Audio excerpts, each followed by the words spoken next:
पूरे विश्व में देवताओं की पूजा मूर्ति में हम करते हैं, देवगणों की पूजा अपन मूर्ति में करते हैं, परंतु ये प्रश्न हमारे जीवन में नित्य अधूरा रहा। लिंगे च वैरे च, मूर्ति स्वरूप में और लिंग स्वरूप में दो परंपरा में हम शिव की पूजा क्यों करते हैं? उसका तात्पर्य क्या है?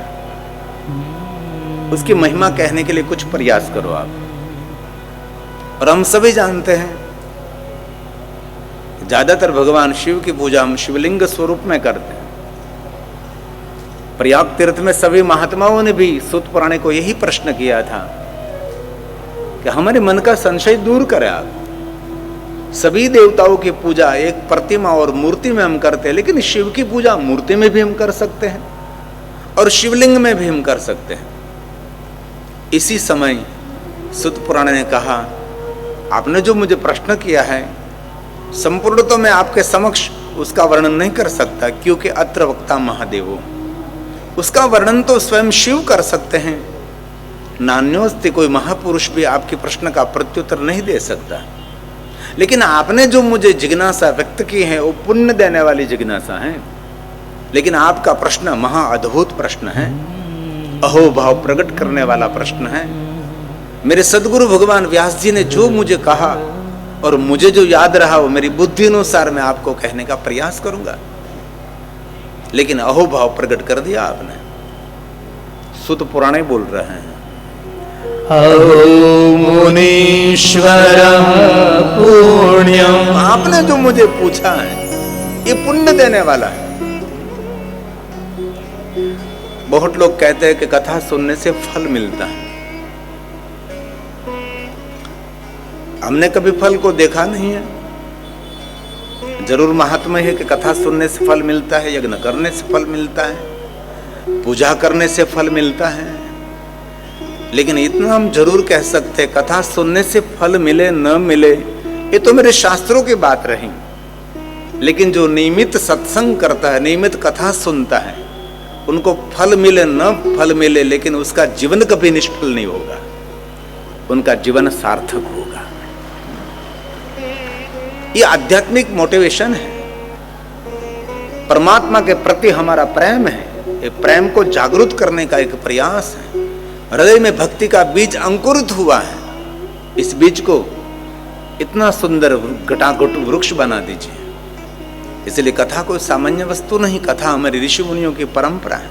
और आपको कभी कोई पूछे कि ये कथा प्रारंभ किसने किया, तो आप बहुत हृदय से कह सकते हैं कि कथा परंपरा शिव की प्रारंभ किया, महादेव ने किया है। जो कि पहला वक्ता, श्रेष्ठ वक्ता, लगे कहन हरि कथा रसाला, पहला वक्ता तो भगवान शिव है। ये शिव की परंपरा है और किसी की परंपरा नहीं। निरंतर शिव उमा निवास, निरंतर भगवान शंकर जी भवानी को कथा कहते रहते हैं। और हम सभी जानते कोरोना काल में सारी दुनिया बंद हो गई थी, लेकिन आप सभी जानते हैं सारी दुनिया बंद हो गई थी, लेकिन हमने कथा बंद नहीं की थी। हम सिर्फ संगीतकार भाई और हम कथा गाते रहे और टेलीविजन के माध्यम से पूरे भारत देश में और 170 देश के अंदर अब कथा पहुंचाते रहे। हॉल के अंदर से कोई बाहर नहीं जाता, कोई बाहर से अंदर नहीं आ सकता। मेरे सामने कोई श्रोता नहीं थे, सिर्फ कैमरे लगे रहते थे और हम कथा गाते रहे। उस पर से पता लगता है कि शिव ने जो प्रारंभ किया है वो कभी बंद नहीं होता। जो शिव की परंपरा हो निरंतर परंपरा है, ये कभी बंद नहीं रहती। कोरोना काल में सारी दुनिया बंद हो गई थी, लेकिन ये कथा निरंतर हमने शुरू रखी थी। घर घर तक कथा संदेश हम पहुंचाते रहे। इसलिए कहा अत्र वक्ता महादेव। आपके प्रश्न का वक्ता तो भगवान स्वयं शिव है, महादेव है। लेकिन आपने मुझे जो पूछा कि भगवान शिव की पूजा दो परंपरा से होती, दो नहीं तीन है। एक तो निराकार परंपरा शिवलिंग है, अवतार परंपरा शंकर भगवान की प्रतिमा है, मूर्ति है, और हमारी मूल परंपरा है ओमकार का नाद, वो श्रेष्ठ शिव पूजा मानी जाती है। शिव महापर ग्रंथ में भी उसका बहुत विस्तार किया है। और कभी आपको शंकर भगवान का कहीं शिवलिंग न मिले और कहीं आपको शिव जी के कहीं प्रतिमा न मिले, कोई भी मनुष्य प्राणायाम करके ओमकार का नाद करते हो, शिव की श्रेष्ठ उपासना है। उससे बड़ी उपासना क्या हो सकती है, जो मूल हमारे ऋषि मुनियों की परंपरा है। ये तो ओमकार का नाद करना हमने छोड़ दिया, बाद में हमारी पूजा परंपरा प्रारंभ हो गई।